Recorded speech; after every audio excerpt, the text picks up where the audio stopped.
اللہ ہی اپنے بندوں میں سے جس کے لیے چاہتا ہے روزی فراخ کر دیتا ہے اور جس کے لیے چاہتا ہے تنگ کر دیتا ہے۔ بے شک اللہ ہر چیز سے واقف ہے۔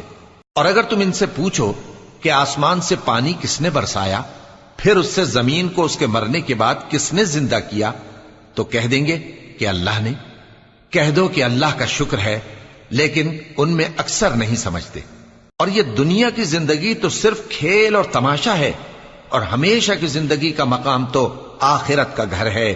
کاش یہ لوگ سمجھتے۔ پھر جب یہ کشتی میں سوار ہوتے ہیں تو اللہ کو پکارتے، خالص کرتے ہوئے اسی کے لیے اطاعت کو، لیکن جب وہ ان کو نجات دے کر خشکی پر پہنچا دیتا ہے تو جھٹ شرک کرنے لگ جاتے ہیں، تاکہ جو ہم نے ان کو بخشا ہے اس کی ناشکری کریں اور فائدہ اٹھائیں۔ سو خیر ان قریب ان کو معلوم ہو جائے گا۔ کیا انہوں نے نہیں دیکھا کہ ہم نے حرم کو مقام امن بنایا ہے؟